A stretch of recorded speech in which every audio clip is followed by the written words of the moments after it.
लीजिए सुनिए मुंशी प्रेमचंद के लिखे कथा संग्रह मानसरोवर 2 की कहानी बासी भात में खुदा का साझा, मेरी यानी समीर गोस्वामी की आवाज में। शाम को जब दीनानाथ ने घर आकर गौरी से कहा कि मुझे एक कार्यालय में 50 रुपए की नौकरी मिल गई है, तो गौरी खिल उठी। देवताओं में उसकी आस्था और भी दृढ़ हो गई। इधर 1 साल से बुरा हाल था, ना कोई रोजी न रोजगार। घर में जो थोड़े बहुत गहने थे वो बिक चुके थे। मकान का किराया सिर पर चढ़ा हुआ था। जिन मित्रों से कर्ज मिल सकता था सबसे ले चुके थे। साल भर का बच्चा दूध के लिए बिलख रहा था। एक वक्त का भोजन मिलता तो दूसरे जून की चिंता होती। तकाजों के मारे बेचारे दीनानाथ को घर से निकलना मुश्किल था। घर से निकला नहीं कि चारों ओर से चिथाड़ मच जाती। वाह बाबूजी वाह, 2 दिन का वादा करके ले गए और आज 2 महीने से सूरत नहीं दिखाई।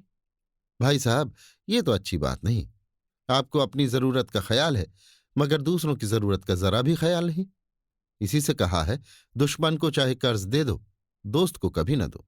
दीनानाथ को ये वाक्य तीरों से लगते थे और उसका जी चाहता था कि जीवन का अंत कर डाले, मगर बेजबान स्त्री और अबोध बच्चे का मुंह देखकर कलेजा थाम के रह जाता। बारे, आज भगवान ने उस पर दया की और संकट के दिन कट गए। गौरी ने प्रसन्न मुख होकर कहा, मैं कहती थी कि नहीं, ईश्वर सबकी सुधि लेते हैं और कभी न कभी हमारी भी सुधि लेंगे, मगर तुमको विश्वास ही ना आया था। बोलो, अब तो ईश्वर की दयालुता के कायल हुए। दीनानाथ ने हठधर्मी करते हुए कहा, यह मेरी दौड़ धूप का नतीजा है। ईश्वर की क्या दयालुता। ईश्वर को तो तब जानता जब कहीं से छप्पर फाड़ कर भेज देते। लेकिन मुंह से चाहे कुछ कहे, ईश्वर के प्रति उसके मन में श्रद्धा उदय हो गई थी। दीनानाथ का स्वामी बड़ा ही रूखा आदमी था और काम में बड़ा चुस्त। उसकी उम्र 50 के लगभग थी और स्वास्थ्य भी अच्छा न था। फिर भी वो कार्यालय में सबसे ज्यादा काम करता। मजाल न थी कि कोई आदमी 1 मिनट की भी देर करे या 1 मिनट भी समय से पहले चला जाए। बीच में 15 मिनट की छुट्टी मिलती थी, जिसमें जिसका जी चाहे पान खा ले या सिगरेट पी ले या जलपान कर ले। इसके अलावा 1 मिनट का अवकाश न मिलता था। वेतन पहली तारीख को मिल जाता था। उत्सवों में भी दफ्तर बंद रहता था और नियत समय के बाद कभी काम न लिया जाता था। सभी कर्मचारियों को बोनस मिलता था और प्रोविडेंट फंड की भी सुविधा थी। फिर भी कोई आदमी खुश न था। काम या समय की पाबंदी की किसी को शिकायत न थी। शिकायत थी केवल स्वामी के शुष्क व्यवहार की। कितना ही जी लगाकर काम करो, कितना ही प्राण दे दो, पर उसके बदले धन्यवाद का एक शब्द भी न मिलता था। कर्मचारियों में और कोई संतुष्ट हो या न हो, दीनानाथ को स्वामी से कोई शिकायत न थी। वो घुड़कियां और फटकार पाकर भी शायद उतने ही परिश्रम से काम करता था। साल भर में उसने कर्ज चुका दिए थे और कुछ संचय भी कर लिया था। वो उन लोगों में था जो थोड़े में भी संतुष्ट रह सकते हैं अगर नियमित रूप से मिलता जाए। 1 रुपया भी किसी खास काम में खर्च करना पड़ता तो दंपत्ति में घंटों सलाह होती और बड़े झांव झांव के बाद कहीं मंजूरी मिलती थी। बिल गौरी की तरफ से पेश होता तो दीनानाथ विरोध में खड़ा होता। दीनानाथ की तरफ से पेश होता तो गौरी उसकी कड़ी आलोचना करती। बिल को पास करा लेना प्रस्तावक की जोरदार वकालत पर मुनहसर था। सर्टिफाई करने वाली कोई तीसरी शक्ति वहां न थी। और दीनानाथ अब पक्का आस्तिक हो गया था। ईश्वर की दया या न्याय में अब उसे कोई शंका न थी। नित्य संध्या करता और नियमित रूप से गीता का पाठ करता। एक दिन उसके एक नास्तिक मित्र ने जब ईश्वर की निंदा की तो उसने कहा, भाई, इसका तो आज तक निश्चय नहीं हो सका ईश्वर है या नहीं। दोनों पक्षों के पास इस बात की सी दलीलें मौजूद हैं, लेकिन मेरे विचार में नास्तिक रहने से आस्तिक रहना कहीं अच्छा है। अगर ईश्वर की सत्ता है तब तो नास्तिकों को नरक के सिवा कहीं ठिकाना नहीं। आस्तिक के दोनों हाथों में लड्डू हैं। ईश्वर है तो पूछना ही क्या, नहीं है तब भी क्या बिगड़ता है। 2-4 मिनट का समय ही तो जाता है। नास्तिक मित्र इस दुरुखी बात पर मुंह बिचकाकर चल दिए। एक दिन जब दीनानाथ शाम को दफ्तर से चलने लगा तो स्वामी ने उसे अपने कमरे में बुला भेजा और बड़ी खातिर से उसे कुर्सी पर बैठाकर बोला, तुम्हें यहां काम करते कितने दिन हुए? साल भर तो हुआ ही होगा। दीनानाथ ने नम्रता से कहा, जी हां, 13वां महीना चल रहा है। आराम से बैठो, इस वक्त घर जाकर जलपान करते हो? जी नहीं, मैं जलपान का आदी नहीं हूं। पानवान तो खाते ही होगे। जवान आदमी होकर अभी से इतना संयम। ये कहकर उसने घंटी बजाई और अर्दली से पान और कुछ मिठाइयां लाने को कहा। दीनानाथ को शंका हो रही थी, आज इतनी खातिरदारी क्यों हो रही है। कहाँ तो सलाम भी नहीं लेते थे, कहाँ आज मिठाई और पान सभी कुछ मंगाया जा रहा है। मालूम होता है मेरे काम से खुश हो गए हैं। इस ख्याल से उसे कुछ आत्मविश्वास हुआ और ईश्वर की याद आ गई। अवश्य परमात्मा सर्वदर्शी और न्यायकारी है, नहीं तो मुझे कौन पूछता है। अर्दली मिठाई और पान लाया। दीनानाथ आग्रह से विवश होकर मिठाई खाने लगा। स्वामी ने मुस्कुराते हुए कहा, तुमने मुझे बहुत रूखा पाया होगा। बात यह है कि हमारे यहां अभी तक लोगों को अपनी जिम्मेदारी का इतना कम ज्ञान है कि अफसर जरा भी नर्म पड़ जाए तो लोग उसकी शराफत का अनुचित लाभ उठाने लगते हैं और काम खराब होने लगता है। कुछ ऐसे भाग्यशाली हैं जो नौकरों से हेल मेल भी रखते हैं, उनसे हंसते बोलते भी हैं, फिर भी नौकर नहीं बिगड़ते, बल्कि और भी दिल लगाकर काम करते हैं। मुझ में वो कला नहीं है, इसलिए मैं अपने आदमियों से कुछ अलग अलग रहना ही अच्छा समझता हूं। और अब तक मुझे इस नीत से कोई हानि भी नहीं हुई, लेकिन मैं आदमियों का रंग ढंग देखता रहता हूं और सबको परखता रहा हूं। मैंने तुम्हारे विषय में जो मत स्थिर किया है वो ये है कि तुम वफादार हो और मैं तुम्हारे ऊपर विश्वास कर सकता हूं। इसलिए मैं तुम्हें ज्यादा जिम्मेदारी का काम देना चाहता हूं, जहां तुम्हें खुद बहुत कम काम करना पड़ेगा, केवल निगरानी करनी पड़ेगी। तुम्हारे वेतन में 50 रुपए की और तरक्की हो जाएगी। मुझे विश्वास है तुमने अब तक जितनी तनदेही से काम किया है उससे भी ज्यादा तनदेही से आगे करोगे। दीनानाथ की आंखों में आंसू भर आए और कंठ की मिठाई कुछ नमकीन हो गई। जी में आया स्वामी के चरणों पर सिर रख दे और कहे, आपकी सेवा के लिए मेरी जान हाजिर है। आपने मेरा जो सम्मान बढ़ाया है मैं उसे निभाने में कोई कसर न उठा रखूंगा। लेकिन स्वर कांप रहा था और वो केवल कृतज्ञता भरी आंखों से देख कर रह गया। सेठ जी ने एक मोटा सा लेजर निकालते हुए कहा, मैं एक ऐसे काम में तुम्हारी मदद चाहता हूं जिस पर इस कार्यालय का सारा भविष्य टिका हुआ है। इतने आदमियों में मैंने केवल तुम्ही को विश्वास योग्य समझा है और मुझे आशा है कि तुम मुझे निराश न करोगे। ये पिछले साल का लेजर है और इसमें कुछ ऐसी रकमें दर्ज हो गई हैं जिनके अनुसार कंपनी को कई हजार लाभ होता है। लेकिन तुम जानते हो हम कई महीनों से घाटे पर काम कर रहे हैं। जिस क्लर्क ने ये लेजर लिखा था उसकी लिखावट तुम्हारी लिखावट से बिल्कुल मिलती है। अगर दोनों लिखावटें आमने सामने रख दी जाएं तो किसी विशेषज्ञ को भी उनमें भेद करना कठिन हो जाएगा। मैं चाहता हूं तुम लेजर में एक पृष्ठ फिर से लिखकर जोड़ दो और उसी नंबर का पृष्ठ उसमें से निकाल लो।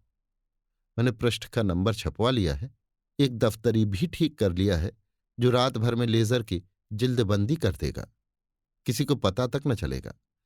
जरूरत सिर्फ यह है कि तुम अपनी कलम से उस पृष्ठ की नकल कर दो। दीनानाथ ने शंका की, जब उस पृष्ठ की नकल ही करनी है तो उसे निकालने की क्या जरूरत।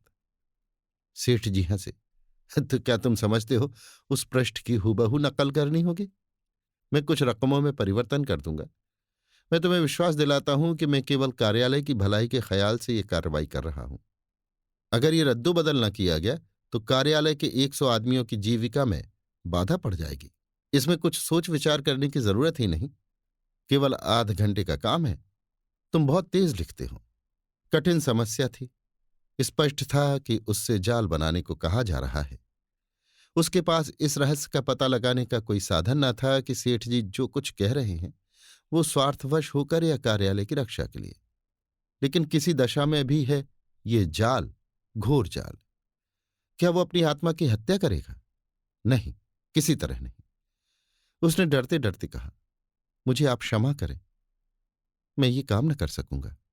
सेठ जी ने उसी अविचलित मुस्कान के साथ पूछा, क्यों? इसलिए कि यह सरासर जाल है। जाल किसे कहते हैं? किसी हिसाब में उलटफेर करना जाल है। लेकिन उस उलटफेर से 100 आदमियों की जीविका बनी रहे तो इस दशा में भी वो जाल है। कंपनी की असली हालत कुछ और है, कागजी हालत कुछ और। अगर ये तब्दीली ना की गई तो तुरंत कई हजार रुपए नफे के देने पड़ जाएंगे और नतीजा ये होगा कि कंपनी का दिवाला निकल जाएगा और सारे आदमियों को घर बैठना पड़ेगा। मैं नहीं चाहता कि थोड़े से मालदार हिस्सेदारों के लिए इतने गरीबों का खून किया जाए। परोपकार के लिए कुछ जाल भी करना पड़े तो वो आत्मा की हत्या नहीं है। दीनानाथ को कोई जवाब न सूझा। अगर सेठ जी का कहना सच है और इस जाल से 100 आदमियों की रोजी बनी रहे तो वास्तव में वो जाल नहीं, कठोर कर्तव्य है। अगर आत्मा की हत्या होती भी हो तो 100 आदमियों की रक्षा के लिए उसकी परवाह न करनी चाहिए। लेकिन नैतिक समाधान हो जाने पर अपनी रक्षा का विचार आया। बोला, लेकिन कहीं मामला खुल गया तो मैं मिट जाऊंगा। 14 साल के लिए काले पानी भेज दिया जाऊंगा। सेठ जी ने जोर से कहकहा मारा। अगर मामला खुल गया तो तुम ना फंसोगे, मैं फंसूंगा। तुम साफ इनकार कर सकते हो। लिखावट तो पकड़ी जाएगी। पता ही कैसे चलेगा कि कौन पृष्ठ बदला गया? लिखावट तो एक सी है। दीनानाथ परास्त हो गया। उसी वक्त उस पृष्ठ की नकल करने लगा। फिर भी दीनानाथ के मन में चोर पैदा हुआ था। गौरी से इस विषय में वो एक शब्द भी न कह सका।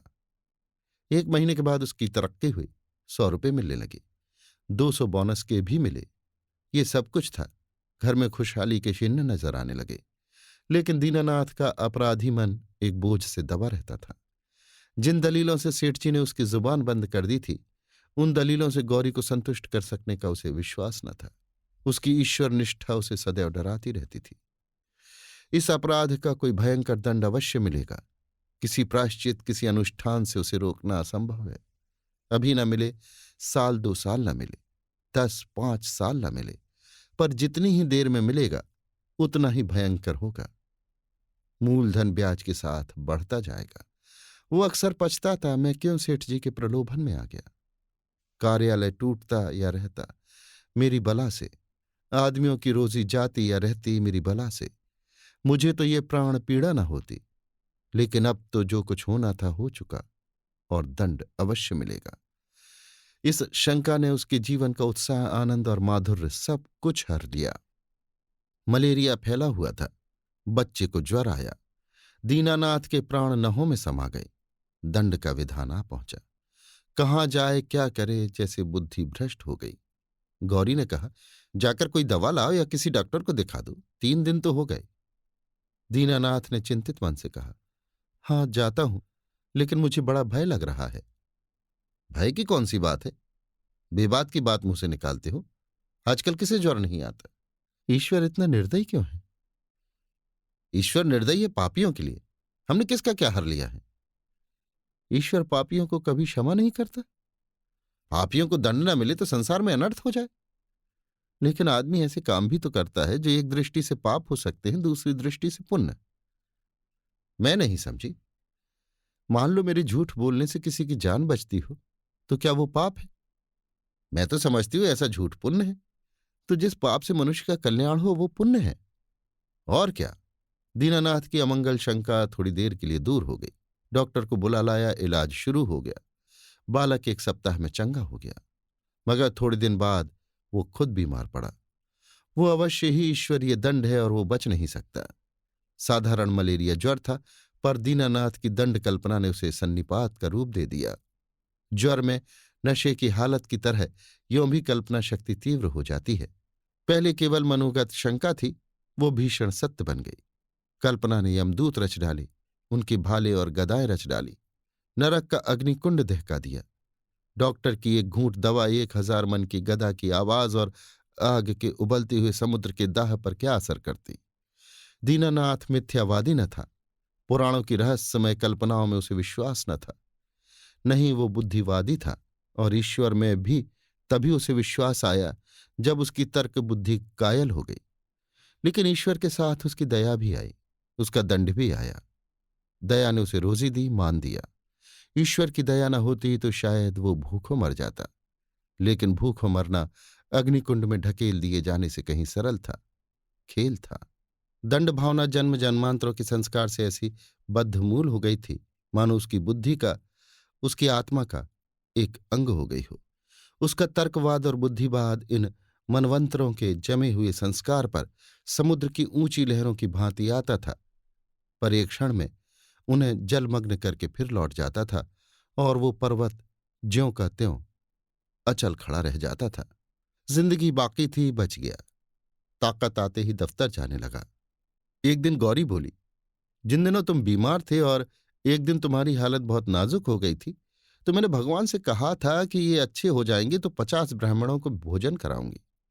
दूसरे ही दिन से तुम्हारी हालत सुधरने लगी। ईश्वर ने मेरी विनती सुन ली। उसकी दया न होती तो मुझे कहीं मांगे भीख न मिलती। आज बाजार से सामान ले आओ तो मनौती पूरी कर लो। 50 ब्राह्मण नेते जाएंगे तो 100 अवश्य आएंगे। 50 कंगले भी समझ लो, और मित्रों में 20-25 निकल ही आएंगे। 200 आदमियों का डॉल है। मैं सामग्रियों की सूची लिख देती हूं। दीनानाथ ने माथा सिकोड़कर कहा, तुम समझती हो मैं भगवान की दया से अच्छा हुआ? और कैसे अच्छे हुए? अच्छा हुआ इसलिए कि जिंदगी बाकी थी। ऐसी बातें न करो, मनौती पूरी करनी होगी। कभी नहीं। मैं भगवान को दयालु नहीं समझता। और क्या भगवान निर्दयी है? उनसे बड़ा निर्दयी कोई संसार में ना होगा, जो अपने रचे हुए खिलौनों को उनकी भूलों और बेवकूफियों की सजा अग्निकुंड में ढकेल कर दे। वो भगवान दयालु नहीं हो सकता। भगवान जितना दयालु है उससे असंख्य गुना निर्दयी है। और ऐसे भगवान की कल्पना से मुझे घृणा होती है। प्रेम सबसे बड़ी शक्ति कही गई है। विचारवानों ने प्रेम को ही जीवन की और संसार की सबसे बड़ी विभूति माना है। व्यवहार में न सही, आदर्श में प्रेम ही हमारे जीवन का सत्य है। मगर तुम्हारा ईश्वर दंड भय से सृष्टि का संचालन करता है। फिर उसमें और मनुष्य में क्या फर्क हुआ?